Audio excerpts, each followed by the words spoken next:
Lèvons-nous un moment, s'il vous plaît, dans la présence du Seigneur. Soyons juste respectueux de cette présence. Courbons la tête. Inclinons-nous devant ce grand Dieu, le Dieu glorieux, majestueux.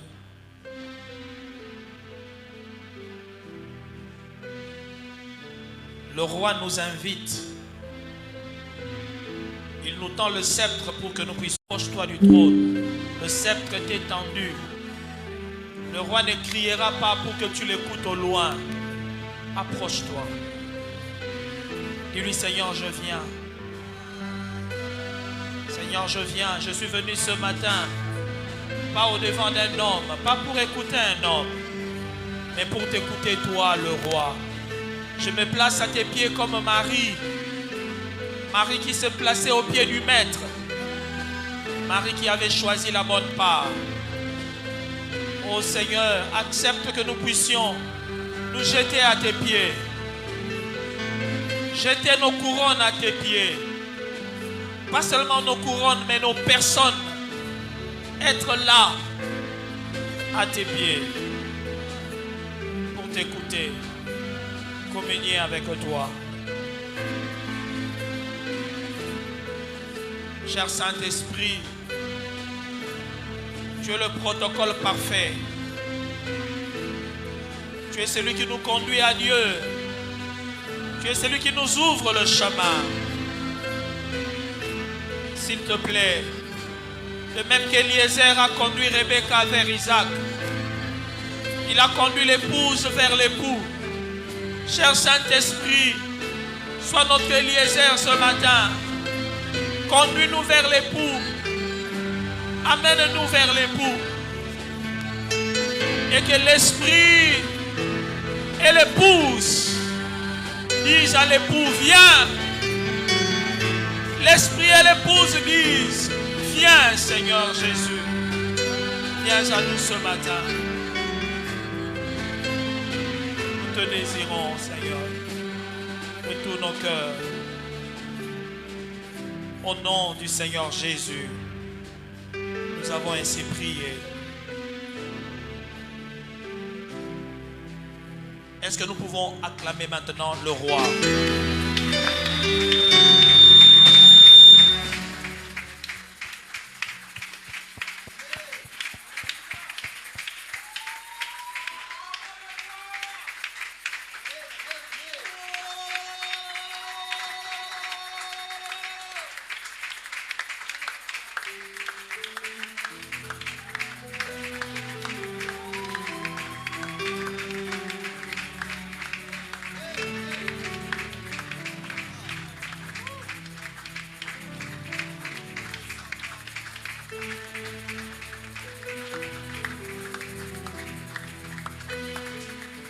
Amen. Veuillez vous asseoir et que Dieu vous bénisse. Nous sommes tellement contents d'être là dans la présence de Dieu ce matin. Est-ce qu'il y a quelqu'un qui est heureux d'être dans la présence de Dieu? Alléluia. C'est une chose d'être à l'église et c'est autre chose d'être dans la présence de Dieu. Parce que la présence de Dieu est spirituelle, cette maison elle est physique. Ce que nous vous demandons, ce n'est pas d'être là physiquement, mais d'être présent dans la présence de Dieu. C'est le plus important. Est-ce qu'on peut dire Amen? Merci à la chorale et à notre sœur qui a conduit le culte de ce matin. Ce matin, une fois de plus, je voudrais partager avec vous un enseignement. Je crois que l'intitulé a été partagé dans les réseaux. Je voudrais parler de l'onction du manteau et de la double portion de l'esprit. Donc si vous notez, le thème de ce matin c'est onction, manteau et double portion de l'esprit. Je sais que c'est un sujet qui pourrait plus concerner les ministres, les serviteurs, les servantes, mais tout chrétien est un oint. Je répète, tout chrétien est un oint. Et ce mois dans cette église a été dédié à l'onction et à la royauté. Nous avons passé 2 dimanches à parler de la royauté. J'ai parlé des réalités du royaume. J'ai parlé de l'évangile du royaume. Mais ce dimanche, je voudrais un peu parler de l'onction. Lorsqu'on dit onction, manteau, double portion d'esprit, eh bien, ce sont des termes très courants, très fréquents lorsqu'on parle de l'onction. Et parfois, nous mélangeons ces terminologies. Nous ne savons pas bien distinguer c'est quoi l'onction, c'est quoi le manteau, c'est quoi la double portion d'esprit. Qu'est-ce qu'il faut comprendre dans toutes ces expressions? Mon objectif ce matin, c'est de nous aider à avoir une idée claire, de savoir qu'est-ce qu'est l'onction. Quand on parle du manteau, c'est quoi le manteau?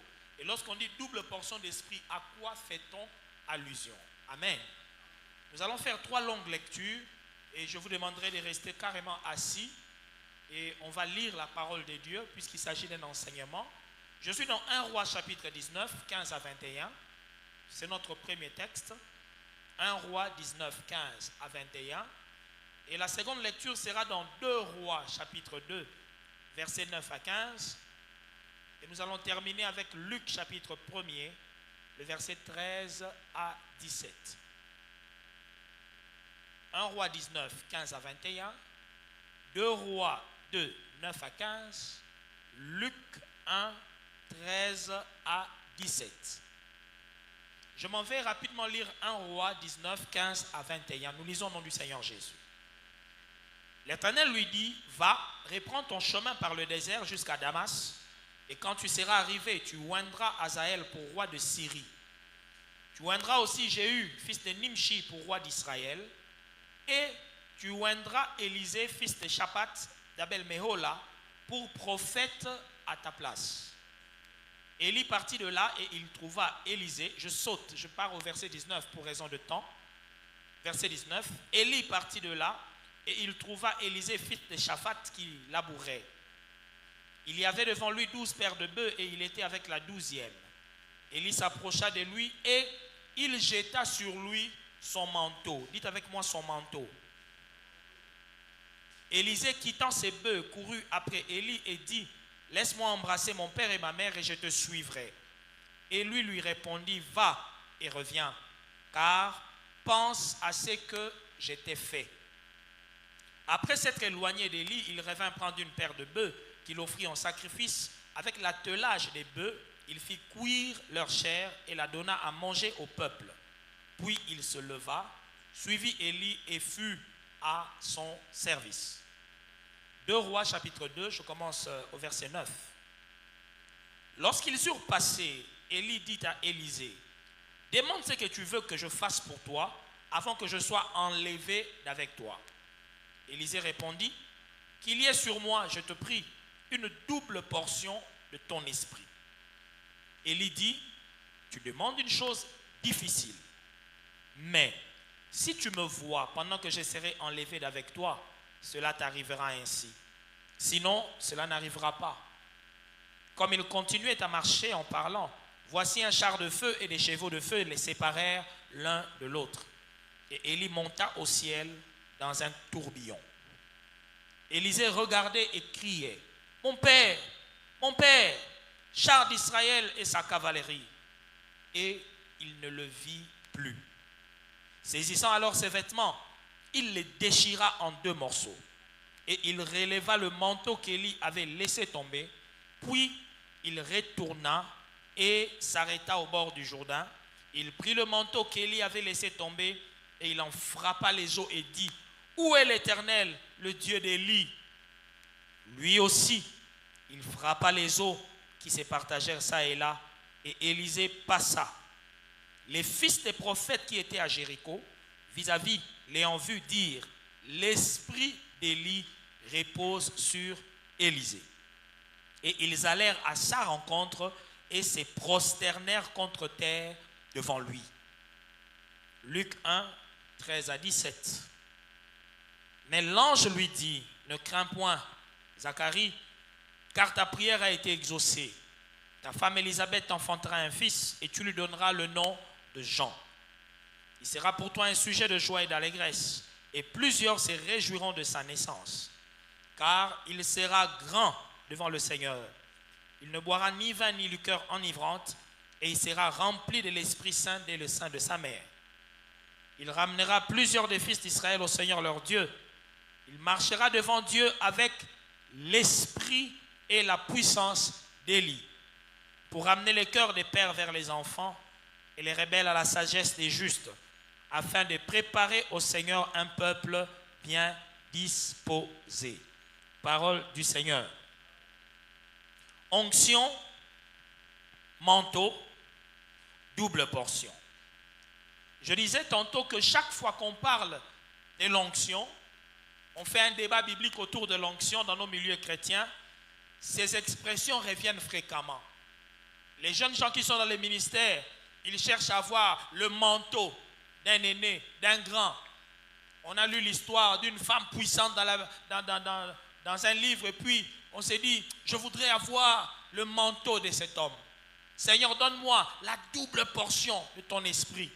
Nous utilisons parfois des expressions sans vraiment comprendre de quoi nous parlons. Je voudrais d'emblée déjà vous dire que tous ces termes ne sont pas très différents. Ils ont ce qu'on appelle une différence convergente.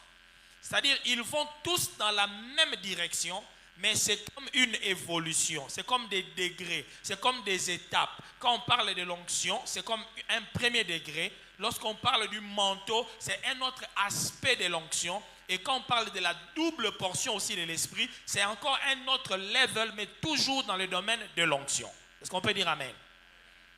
Lorsque vous regardez d'abord le récit que nous venons de faire, l'onction, le manteau et la double portion sont mentionnés dans le récit d'Élie avec Élisée. Vous ne pouvez pas bien comprendre la notion de l'onction dans la Bible si vous n'étudiez pas le personnage d'Élie et d'Élisée. Vous tous qui cherchez l'onction, si vous voulez comprendre comment fonctionne l'onction, les personnages les plus importants à lire, c'est Élie. Lisez le ministère d'Élie, lisez le ministère d'Élisée, et dans le Nouveau Testament, allez lire Jean-Baptiste et lisez évidemment notre Seigneur Jésus. Vous allez avoir une lecture un peu globale, panoramique de cette notion d'onction. Vous remarquerez que dans le récit que nous venons de lire de 1 Roi 19, Dieu parle à son prophète, il s'agit du prophète Élie. Il dit à Élie, tu vas aller oindre 3 hommes. Le premier, c'est un roi, mais il n'est pas roi d'Israël, il est roi de la Syrie. La Syrie, c'est un pays voisin. Ce n'est pas un pays qui croit en l'Éternel. Ce n'est pas l'Éternel qui est leur Dieu. Mais ça n'empêche pas au prophète d'Israël de oindre celui qui sera le roi de Syrie. Je voudrais vous dire ceci. Un vrai prophète de Dieu, Dieu peut l'envoyer établir une autorité même dans un pays étranger. Même dans un milieu où on ne croit pas en Dieu. Parce que l'homme là que Élisée va oindre roi, ce n'est pas un croyant de l'Éternel. Cet homme ne prie pas le Dieu d'Israël. Dieu établit roi qui il veut. Il peut prendre même un soulard et puis il dit à un homme de Dieu, oins-le, c'est lui qui sera le président. Alors ça va te choquer, dire, un païen comme ça, quelqu'un qui ne prie même pas, on le oint. L'onction pour dominer, pour diriger, ça ne dépend pas forcément de l'intérieur de quelqu'un. Est-ce que je peux répéter ça? Faites attention, surtout vous qui cherchez l'onction. La vraie onction des chrétiens commence à l'intérieur et puis ça sort à l'extérieur. Un chrétien cherche d'abord à naître de nouveau parce que la nouvelle naissance t'amène au ciel, mais l'onction te permet de régner sur la terre. Je peux répéter ça?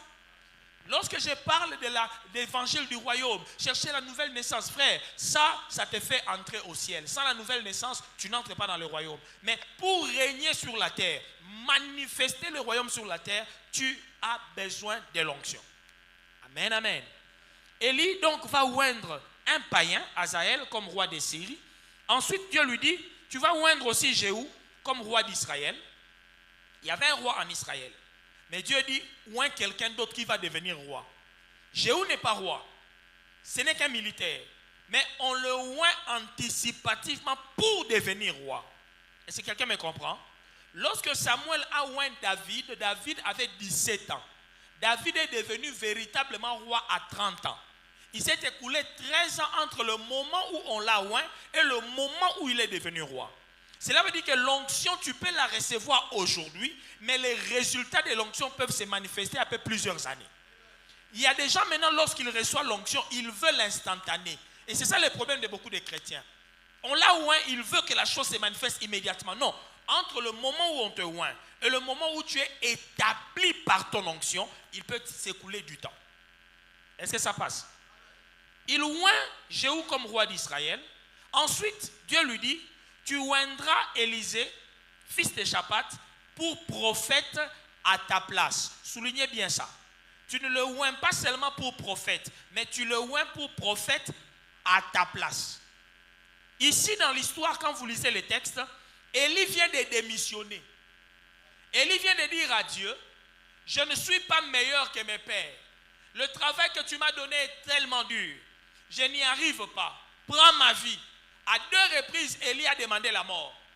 Alléluia. Dieu l'a nourri à 2 reprises. Mais malgré ça, Élie n'avait plus la motivation de continuer le ministère. Dieu s'est dit, ok, je dois te trouver un remplaçant. Alors va oindre Élisée pour prophète à ta place. Je voudrais déjà ici ouvrir une petite parenthèse. Tu ne dois jamais croire que tu es indispensable dans l'œuvre de Dieu. Dieu peut te remplacer n'importe quand. Dieu ne manque jamais de personnes pour le servir. Il ne manque pas. Élie s'est permis de démissionner. C'est le seul prophète de la Bible qui a donné à Dieu une lettre de démission. J'arrête. Et Dieu lui dit, ce n'est pas un problème. Comme tu veux mourir, tu veux quitter la terre des hommes, je vais te prendre. Voilà pourquoi Élie n'est pas mort. Dieu l'a pris. C'est comme pour dire, l'heure, le moment pour lui de mourir n'était pas arrivé. Dieu l'a pris. Parce que lui-même voulait quitter la terre. Alors Dieu te prend. Et puis il dit, je vais mettre quelqu'un d'autre à ta place. Mais c'est à toi d'aller oindre cette personne-là. Alléluia. Chose bizarre, mes frères et sœurs. Élie, on lui demande d'aller oindre Élisée. Mais il part vers Élisée, il ne le oint pas. Il a oint le roi Jéhu. Il a oint Azaël. Mais il arrive chez Élisée, il ne le oint pas. Il enlève plutôt son manteau, il jette sur lui. Élie, ce n'est pas ce qu'on t'a demandé. On t'a dit de oindre cet homme. Pourquoi tu lui jettes le manteau? Alléluia. C'est de là que naît toute la complexité de cette notion. Quel est le rapport entre le fait de oindre quelqu'un et le fait de lui jeter le manteau? Amen. Alors ce que vous devez retenir déjà, bien aimé, c'est que l'onction, mes frères et sœurs, c'est une notion très très complexe. On ne pourra certainement pas tout dire en une seule prédication. Mais je dois d'abord vous rappeler qu'est-ce qu'est l'onction. L'onction, mes frères et sœurs, c'est un rituel, un acte qui consiste à appliquer de l'huile sainte sur une personne ou sur une chose afin de la consacrer pour un service, pour un travail. Lorsqu'on oint quelqu'un, c'est-à-dire on verse sur lui une huile sainte de manière à ce que cette personne soit consacrée pour un travail. Et cet acte-là de verser l'huile sainte sur quelqu'un voulait simplement dire qu'on communique à cette personne une énergie spirituelle, on lui communique une puissance pour qu'il soit capable d'exercer la fonction à laquelle on l'a appelé. Amen, amen. L'onction, si on doit résumer ça, parce que je ne pourrais pas tout dire ici, c'est la puissance de Dieu pour servir au dessein de Dieu. Lorsque Dieu t'appelle à faire un travail pour lui, il doit te donner l'équipement, la puissance qui correspond au travail que tu dois faire pour lui. Amen, amen. C'est très important de comprendre ça. L'onction, c'est pour un service. On est oint pour.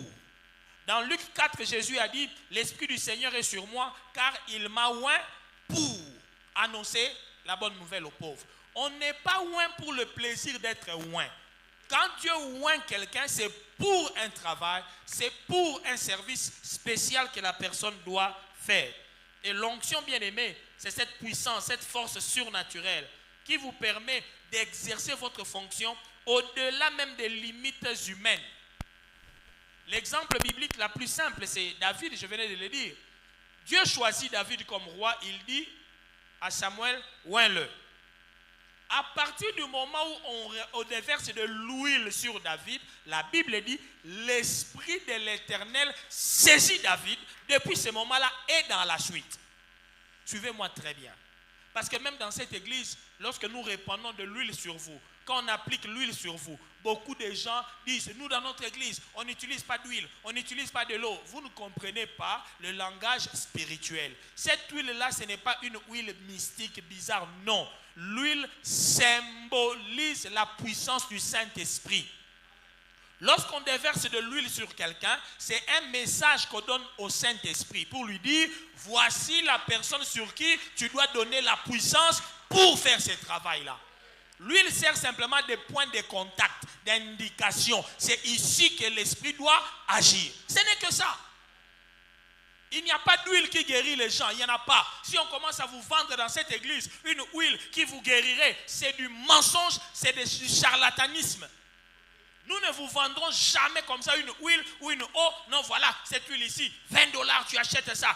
Ta vie sera... Bien aimé, si tu vas quelque part, on commence à te vendre des choses comme ça, soi-disant que ça va te guérir. N'achète pas. Mais est-ce que je suis en train de dire que la puissance ne peut pas passer par l'huile? Si, ça peut passer par l'huile. Est-ce que la puissance peut passer même par un tissu? Oui, ça peut passer par un tissu. Mais on ne vend pas la puissance. On ne peut pas vendre ça. Quand on commence à vendre, ça ne vient plus de Dieu. L'onction de Dieu peut utiliser un objet matériel comme canal. Moïse avait un bâton. Dieu lui a dit, c'est avec ce bâton que tu feras des miracles.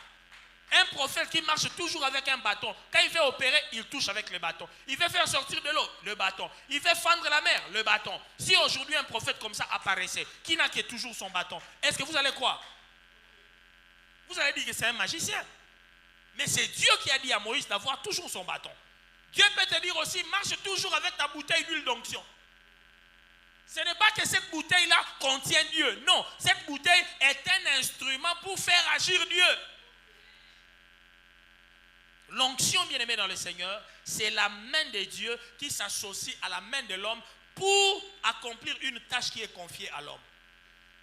Vous savez, quand on dit l'œuvre de Dieu, qui doit normalement faire ça? C'est Dieu, non? Vrai ou faux? L'œuvre de qui? Qui doit faire ça? Maintenant, l'œuvre de Dieu, toi un homme, tu vas faire ça comment?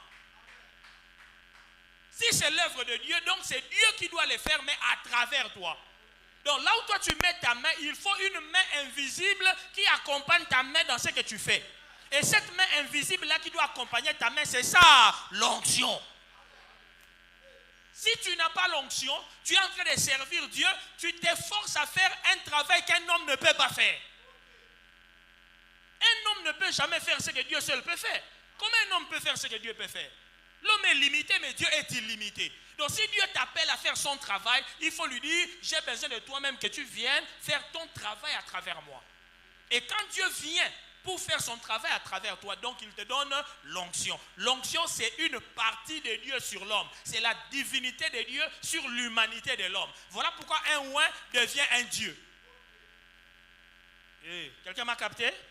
Dieu a dit à Moïse, je te fais Dieu pour Pharaon. Quand il lui dit, je te fais Dieu, ça veut dire, je te donne mes capacités, mes compétences, je te les donne parce qu'il faut montrer à Pharaon comment je suis. C'est pourquoi Moïse était devenu créateur. Il pouvait se réveiller un matin et dire à Pharaon, tu vas voir dans ta maison, les grenouilles vont remplir ta maison. D'où sont sortis les grenouilles? Mais de la bouche de Moïse, le créateur. Il a créé des poux, il a créé des grenouilles pour entrer dans la maison de Pharaon. Comment Moïse peut faire ça? Ce n'est qu'un homme, parce que l'onction fait de lui un Dieu. Comment un homme peut imposer la main sur un malade et puis le sida disparaît? Il n'y a que Dieu qui peut faire ça. Mais quand tu as l'onction, tu peux faire ça. Et ce n'est pas toi qui le fais, c'est l'onction de Dieu qui le fait. Le jour où tu perds l'onction, ta main là imposée ne produira rien. Dis à ton voisin, tu as besoin de l'onction. Partout dans la Bible, vous lisez, on dit, la main du Seigneur fut sur tel. La main du Seigneur était sur moi. Bien aimé, partout on dit, main de Dieu là, c'est l'onction. Quand Jésus dit, c'est par le doigt de Dieu que je chasse les démons. Le doigt de Dieu là, c'est l'onction. Tu ne peux pas chasser un démon sans onction. Les démons ne fuient pas le volume de ta voix. Ma soeur, arrête de crier. Ce n'est pas le volume de ta voix qui fait peur à Satan. Il y en a, il augmente le volume et puis tu dis, oh nom de Jésus. C'est les démons qui te disent, sans effet. Les démons vont te dire, sans effet. Parce que pour que ça ait de l'effet, ce n'est pas ton volume, c'est ton onction. Les démons vont fuir la puissance. Il ne va pas fuir le volume de la voix. Tout chrétien a besoin de l'onction, je vous assure. Si tu es chrétien, chrétien ça vient de Christianos en grec. Christianos veut dire adepte de Christ, disciple de Christ. Or le mot Christ en hébreu, Hamashia, veut dire le oint. Christ veut dire le oint, c'est lui qui a l'onction. Chrétien veut dire les oints. Un chrétien est un oint. Quand on a dit ne touchez pas à mes oints, ce n'est pas les pasteurs. Ça veut dire tout oint, tout chrétien est intouchable. Toi tu te plains ici, oh, les sorciers, ils sont en train de me maltraiter, les alliances de famille. C'est parce que tu n'as pas l'onction. Le jour où tu as l'onction, tu deviens intouchable. Tu as dit ne touchez pas à mes oints. Tu as besoin de l'onction, frère. Arrête de servir Dieu avec tes propres forces. Avec ton intelligence là de l'UPC ou de l'Unikin. Je ne suis pas en train de dire qu'il ne faut pas être intelligent, mais ce n'est pas suffisant. Tu peux te tenir ici, faire un beau discours. Tu peux dire, bon, ce que le pasteur fait là, bon, moi aussi je peux le faire. J'ai fait des exposés à l'école. J'étais le chef du groupe d'études. C'est moi d'ailleurs. Frère, viens. Viens. Tu vas le faire. Les gens ils vont t'écouter. Mais peut-être que tu ne tiendras même pas un an. On va t'enterrer. Parce que si tu te tiens ici, tu ne sais pas que tu es au front. Tu vois ici là, je suis au front. C'est la guerre. C'est là où la Bible dit 1000 tombent à ton côté, 10 000 à ta droite, tu ne seras pas atteint. Comment tu ne peux pas être atteint? C'est l'onction. Sans l'onction, tu seras atteint, tu vas mourir. Et c'est comme ça que certains jeunes gens, parce qu'ils parlent bien, la soeur là, elle parle bien. Ma soeur, ta communication là que tu as fait à l'IFASIC là, garde ça pour ton boulot que tu auras chez Vodacom. Si tu n'as pas l'onction, n'amène pas ça dans l'œuvre de Dieu, tu vas mourir pour rien.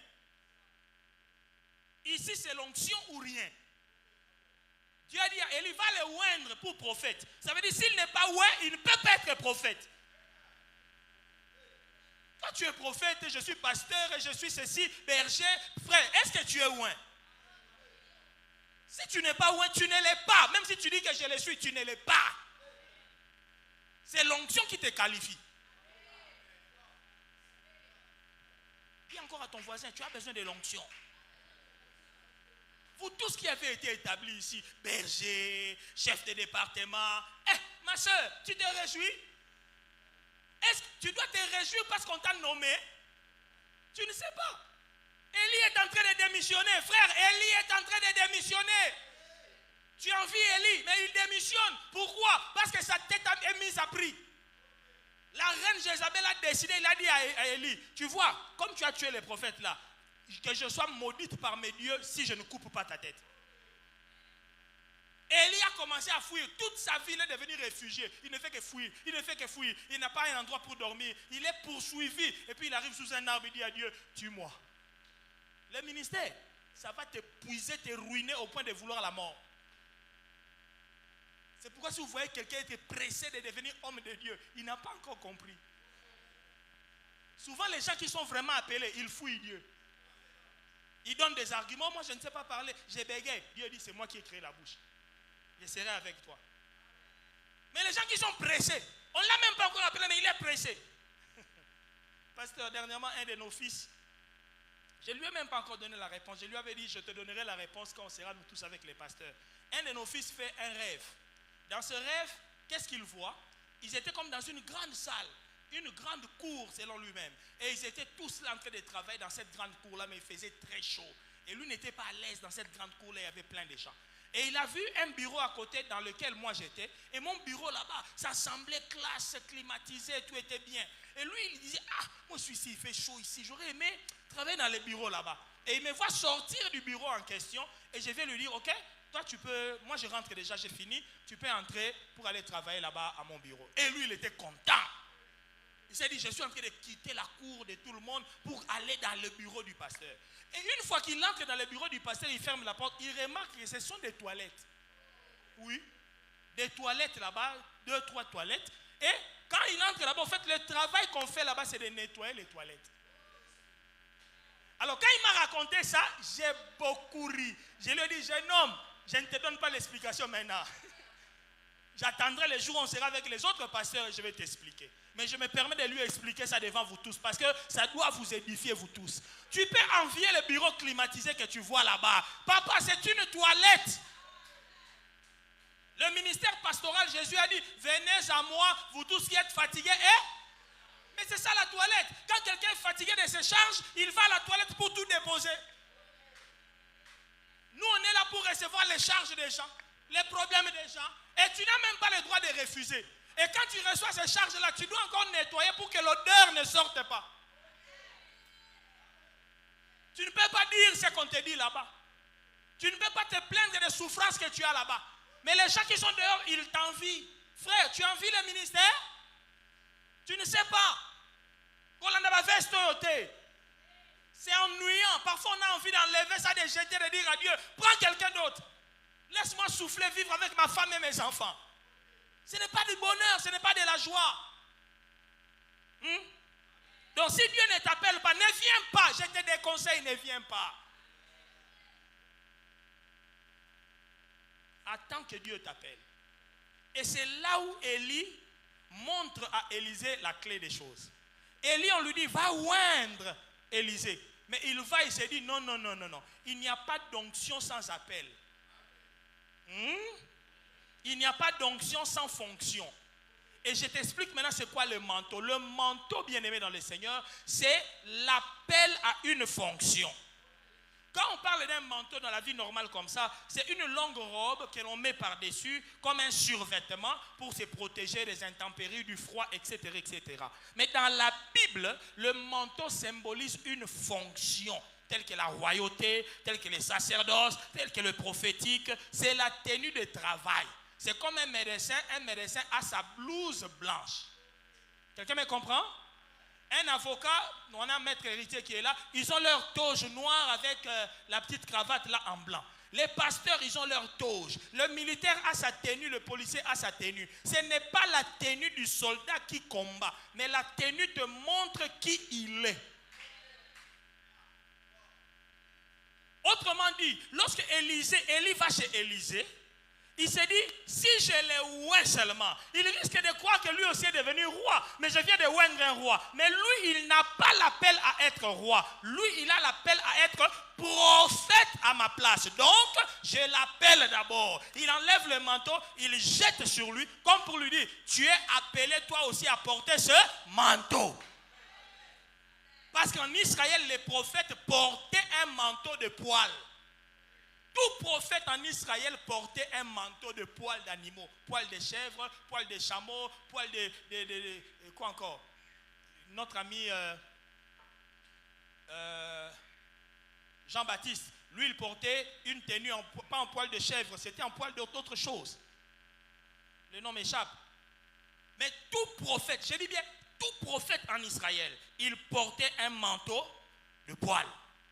C'était leur identité, vous pouvez lire ça dans le livre de Zacharie. Dans Zacharie, au chapitre 13, verset 4, vous verrez qu'on reconnaissait les prophètes par leur manteau de poils.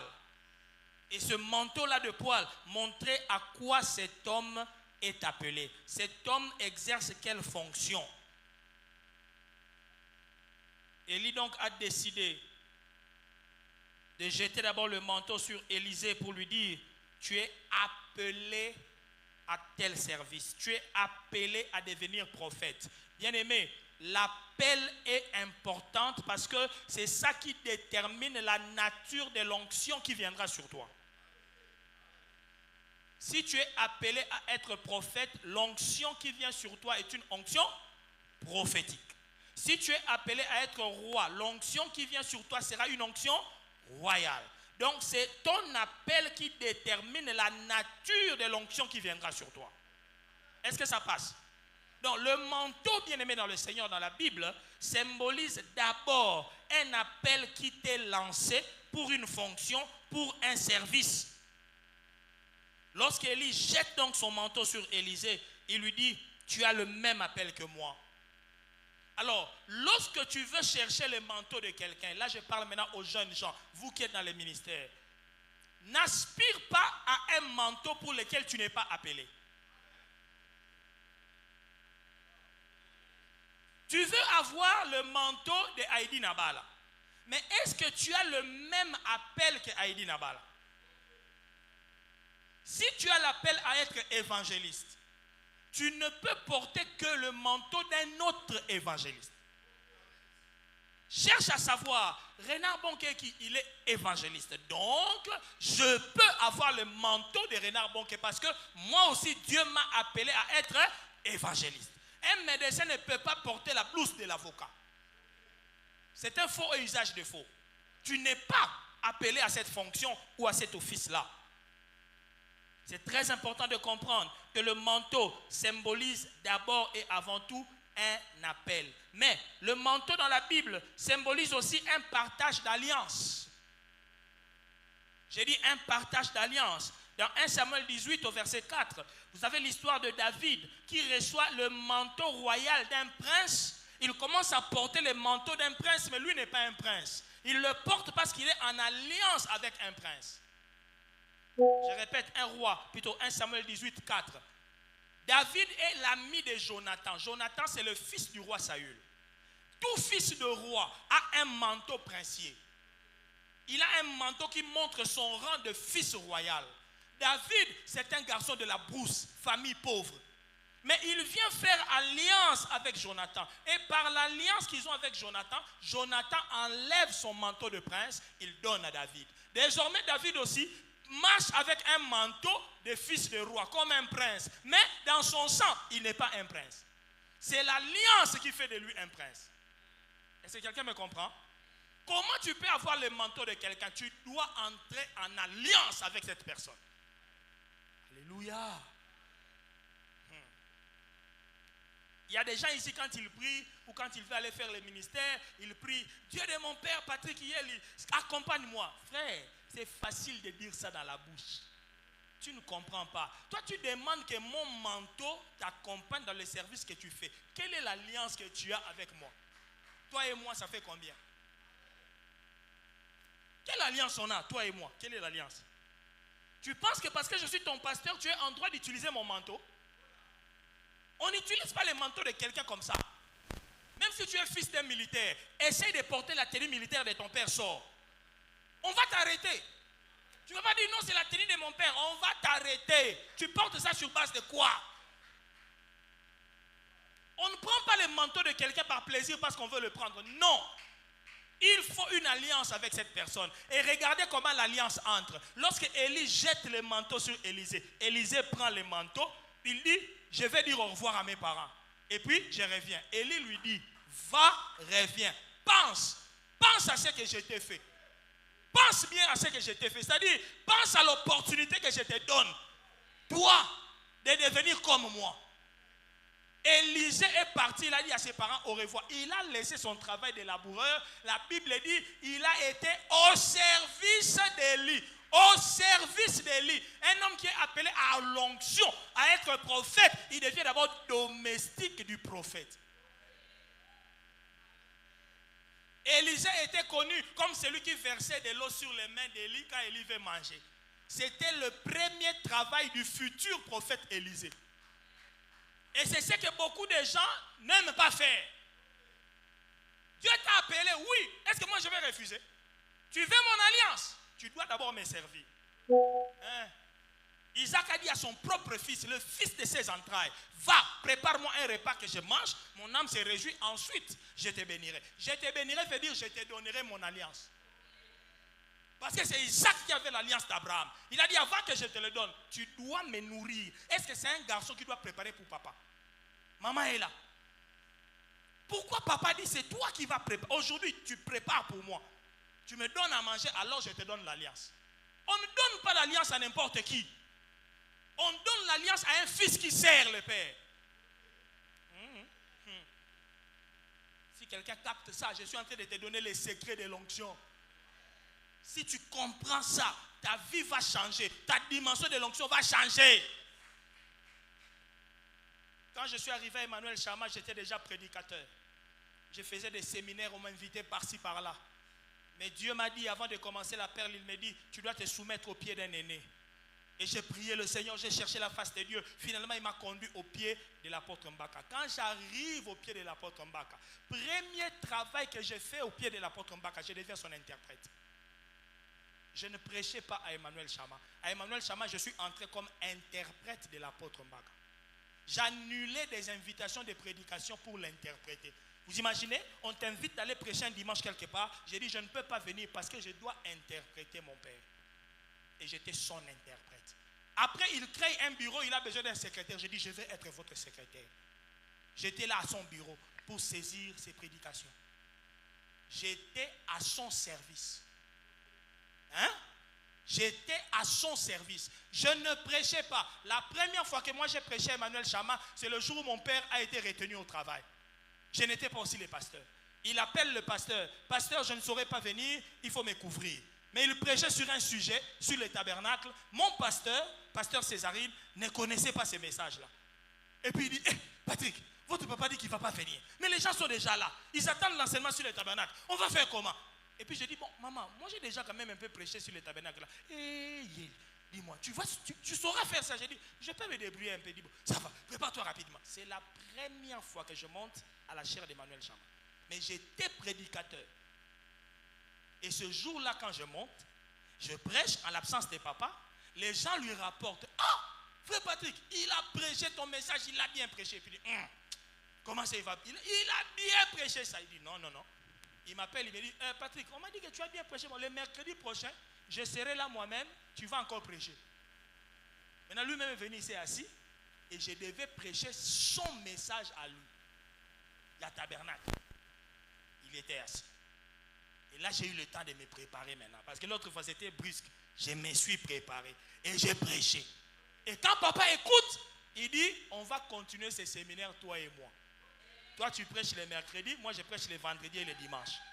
On a fait de ce séminaire notre séminaire. Je suis en train de te montrer comment on entre dans une alliance.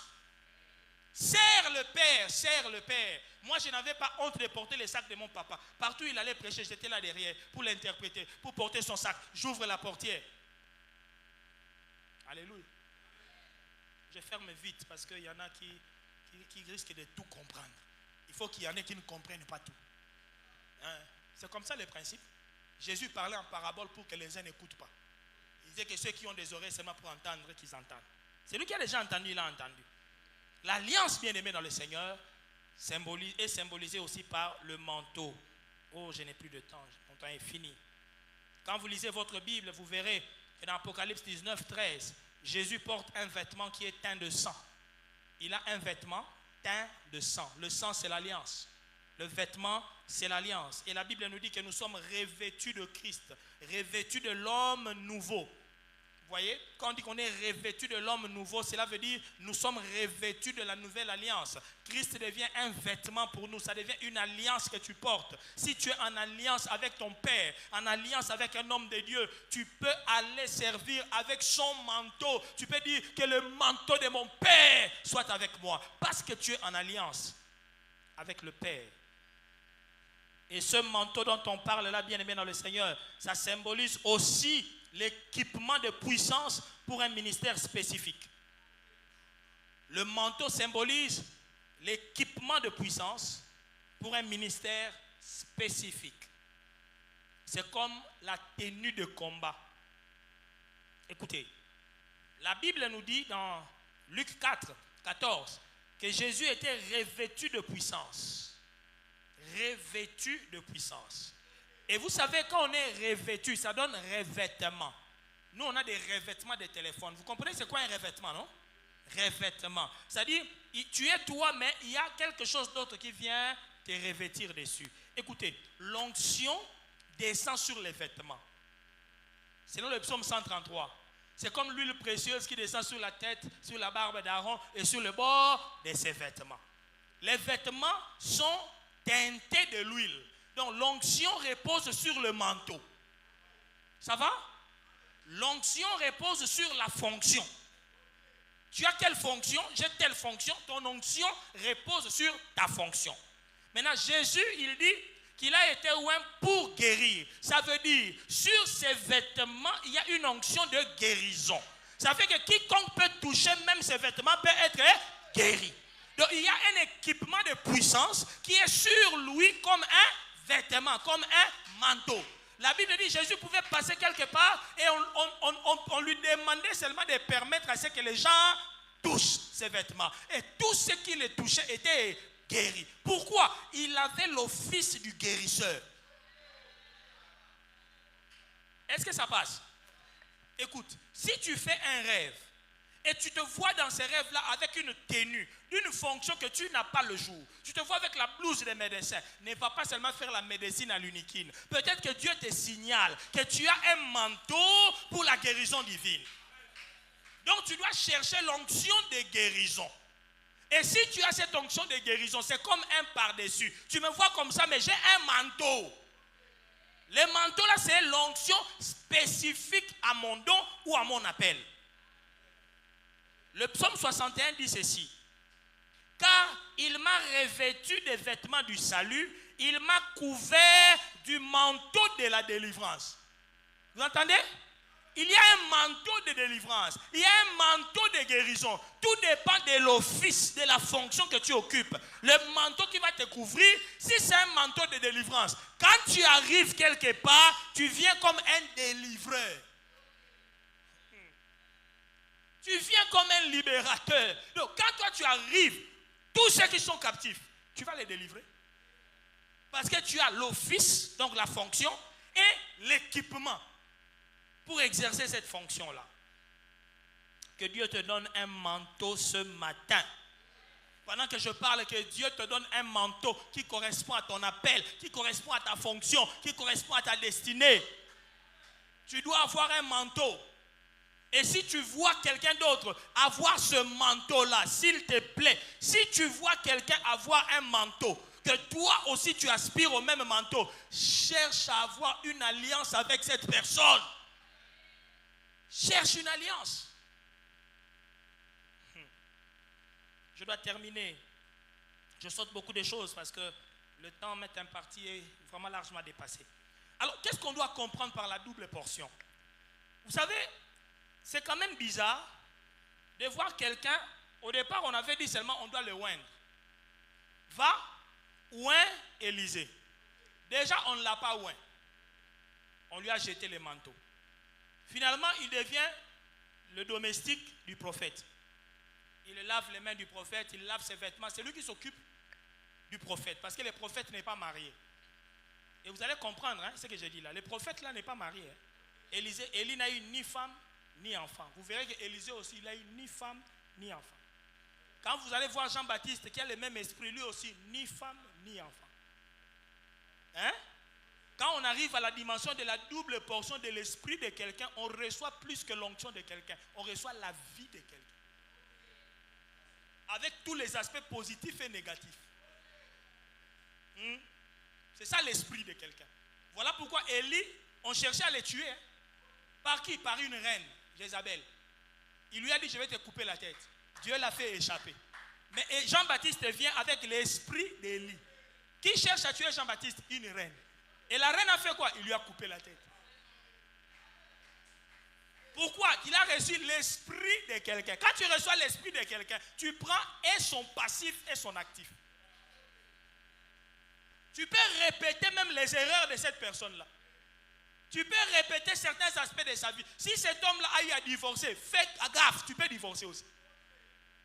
Je me rappellerai toujours de la vie, la prière que mon père a fait pour moi, mon grand-père Tambouloukok. Lorsqu'il nous ordonnait au ministère, il m'a imposé les mains, il m'a mis de l'huile, il m'impose les mains. Et puis lui, il a prié en lingala, il dit, Zom, nyonso yanga ya malam, ekota na mwano, yamabe nange kotate.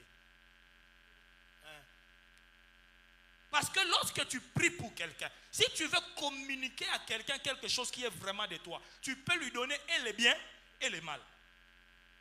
Tout peut entrer. Voilà pourquoi Élie, quand Élisée lui dit, je veux une double portion de ton esprit. Oh, monsieur, tu vas trop loin. On avait seulement dit que je te oigne. Je devais seulement te oindre. Je t'ai déjà donné les manteaux. Comment ça tu veux encore une double portion de mon esprit? Élie lui dit, tu demandes une chose difficile. En fait, difficile là, ce n'est pas dans la difficulté de faire ça. C'est dans la difficulté de vivre ça.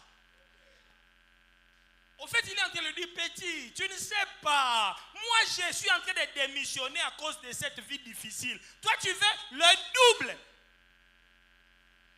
Lisez la vie d'Élisée. Oui, il a fait 2 fois tous les miracles d'Élie. Mais il a eu 2 fois les problèmes d'Élie. Lisez sa vie. Quand il commence à dire à son serviteur, Seigneur, ouvre ses yeux qu'il voie. Ceux qui sont avec eux ceux qui sont avec nous sont en plus grand nombre que ceux qui sont avec eux. Toi, on t'a déjà cherché, toi, un individu par une armée étrangère. Élie, c'était juste une femme, Jézabel, qui cherchait une reine. Mais le roi de Syrie a envoyé une armée qui entre dans le pays d'Israël pour chercher seulement un homme. Cet homme, c'est qui? Élisée. On t'a déjà recherché par l'armée de tout un pays. Toi, un individu. Tout ça, il voulait la double portion. Vous aimez seulement les bonbons, mais vous n'aimez pas les ngadiadia. Quand tu demandes la double portion, tu es en train de demander l'esprit même de quelqu'un. Tu es en train de demander l'héritage de quelqu'un. Et c'est là où je chute. Lorsqu'on dit double portion dans la Bible, le terme double portion veut dire je vais devenir l'héritier principal de tout ce que tu es. En Israël, l'héritier devait recevoir la double portion de tout ce que les autres enfants ont. Lisez Deutéronome 21, verset 17. En Israël, quand un homme a par exemple 4 enfants, son fils aîné, c'est lui qui doit être son héritier. Le jour où le père partage l'héritage, le fils aîné doit avoir 2 parts. Ce que les autres ont une fois, lui doit avoir ça 2 fois. Et c'est ça qui signifie que c'est lui l'héritier principal qui prend la place des papas. Donc quand Élisée était en train de dire à Élie, je veux une double portion de ton esprit, il était en train de lui dire, je veux être ton héritier principal. Parce que Élie n'avait pas que Élisée comme fils, il avait les fils des prophètes aussi.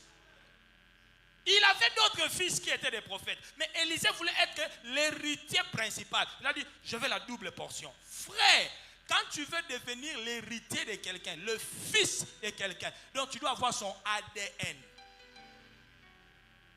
Qu'est-ce qui montre que tu es le fils de ton père et de ta mère là-bas? Quand on te regarde, on peut voir les traits de ton père, les traits de ta mère. Si tes parents avaient une maladie héréditaire, tu peux aussi la voir. Parce que ça vient d'eux.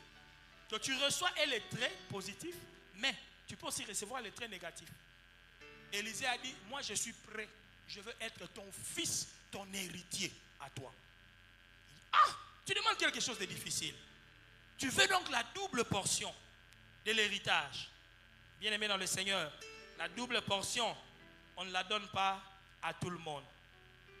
Élie n'a jamais ouvert sa bouche pour dire à Élisée, je te donne la double portion. Non. Il lui a simplement dit, si tu me vois, quand je serai enlevé vers le Seigneur, si tu me vois, ce que tu demandes là, tu l'auras. Mais si tu ne me vois pas, cela n'arrivera pas. Ça veut dire, vous pouvez tous être les fils d'un homme, mais vous n'allez pas tous avoir l'héritage spirituel de cet homme. Pour avoir l'héritage spirituel d'un homme, il faut rester tellement accroché à cet homme-là que tu es capable de voir sa nudité quand il est élevé et tu ne vas pas en parler.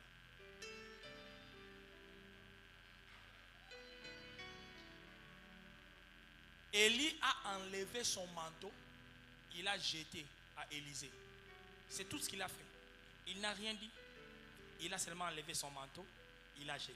Et vous savez quoi?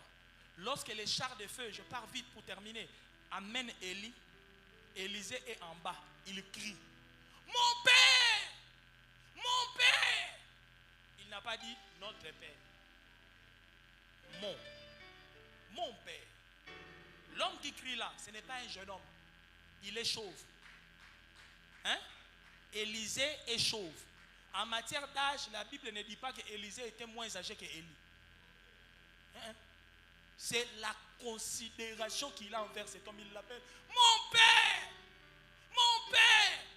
Char d'Israël et sa cavalerie. Beaucoup de gens ne savent pas pourquoi Élisée dit chars d'Israël et sa cavalerie. Ce n'est pas qu'il a vu les chars de feu là, c'est ça qu'il appelle chars d'Israël. Non, ça c'est les chars de l'Éternel. Élie a une identité spirituelle. Élie, tu peux le voir, il est seul, il marche comme ça, mais il est un char avec des cavaliers. Le char, c'est le véhicule sur lequel le roi s'est baladé. Le roi s'est baladé toujours sur un char avec des chevaux, des cavaliers derrière pour sécuriser les rois. Maintenant, Élie, il marchait comme ça, comme un homme sur la terre, comme ça, mais il était sur un char. C'est lui le char d'Israël. Quand Israël a un combat, Élie, c'est le char et il a des cavaliers spirituels qui combattent pour Israël. Comment Élisée connaissait cette identité? Tout le monde ne connaît pas l'identité d'un père. Le jour où tu veux avoir l'héritage spirituel d'un père, tu dois l'appeler par son nom caché. Ça commence à devenir dur, hein? Vous ne savez pas. Il faut que tu connaisses l'identité cachée de l'homme là. Tu vis avec lui. Tout le monde peut ne pas connaître son identité cachée, mais toi tu connais. Ah Seigneur, il ne faut pas que je dise tout aussi. Écoutez. À l'académie biblique que nous avons là-bas, j'ai le fils de mon père spirituel qui étudie dans notre académie biblique. Et parfois quand je lui parle un peu de son père biologique, qui est mon père spirituel, quand je lui parle de son père, il me dit, mais Yaya, toi tu connais papa plus que nous et pourtant nous sommes ses enfants. J'ai dit non, il y a connaître et connaître. Vous le connaissez parce que c'est votre père biologique. Mais moi je le connais comme mon père spirituel. Et il y a des choses que mon père là m'a dites qu'il ne vous a pas dites à vous. J'ai eu des entretiens avec lui que j'amènerai sous la tombe. Même ma femme ici ne connaîtra jamais. C'est mes secrets entre lui et moi. Parce que c'est mon père. Voilà pourquoi même quand on a eu des problèmes, je disais aux gens, c'est lui que j'entendrai parler mal de mon père. Parce que quand tu es un fils, même si ton père te gifle, même si ton père te chasse de la maison, ça ne change pas ce que tu es. Ça ne change pas ton ADN. L'ADN, on ne triche pas avec le sang. Tu restes le fils de cette personne parce que son ADN est en toi. Comment tu vas faire? Alléluia.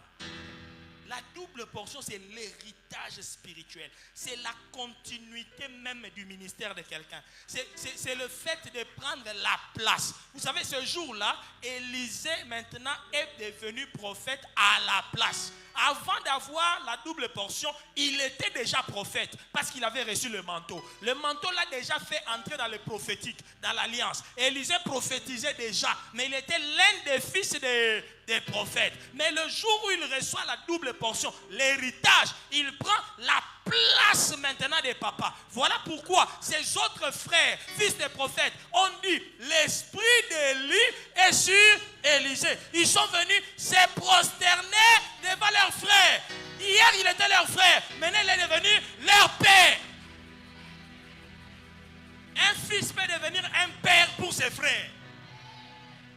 C'est ce que la double portion peut faire. Tu deviens père, mais avec tes collègues frères. Et si les frères ne comprennent pas qu'ils doivent maintenant se prosterner devant Joseph, ils mourront de faim.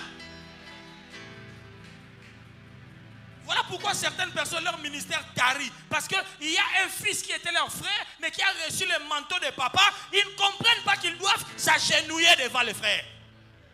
Si vous ne vous prosternez pas devant Joseph, vous allez mourir de faim.